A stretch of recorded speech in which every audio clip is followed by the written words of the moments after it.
Hi friends, இன்னைக்கு நம்ம ஒரு vlog தான் பார்க்க போகிறோம். அது என்னன்னா, இன்னைக்கு நான் என்னோட சொந்த ஊருக்கு போக போகிறேன். அதுதான் இன்னைக்கு vlog-ஆ பார்க்க போகிறோம். வாங்க வீடியோக்குள்ளே போகலாம்.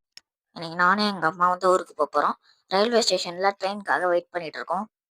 காய்ஸ், ட்ரெயின் ஏறிட்டோம். இங்கேருந்து இப்போ திருத்தணி போகணும். அங்கேருந்து பஸ் பிடிச்சி எங்கள் ஊருக்கு போகணும். வாங்க எப்படின்னு பார்க்கலாம். போகும்போது எல்லா ஸ்நாக்ஸையும் வாங்கி அமுக்கியாச்சு. அங்கே போனால் இந்த சமோசா மசாலா பொரி எல்லாம் கிடைக்குமான்னு தெரியல. வாங்க போகலாம். காய்ஸ், திருத்தணிக்கு வந்தாச்சு. இங்கேருந்து எங்கள் ஊருக்கு பஸ் பிடிச்சி போகலாம் வாங்க.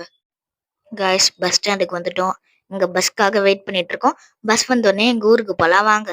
காய்ஸ், பஸ் பிடிச்சாச்சு. இங்கேருந்து எங்கள் ஊருக்கு போகிறதுக்கு ரொம்ப நேரம் ஆகும். அது வரையும் வெயிட் பண்ணலாம் வாங்க. காய்ஸ், பஸ்ல இருந்து இங்கே நம்ம ஊருக்கு வந்தாச்சு. இப்போ இங்கேருந்து கொஞ்சம் தூரம் நடந்து போனால் வீடு வந்துடும். அது வரையும் நடக்கலாம் வாங்க. காய்ஸ், வீட்டுக்கு வந்தாச்சு. இதுதான் எங்களுடைய வீடு. நாளைக்கு இன்னொரு வீடியோவோட உங்களை சந்திக்கிறேன். அது வரைக்கும் டாட்டா பை.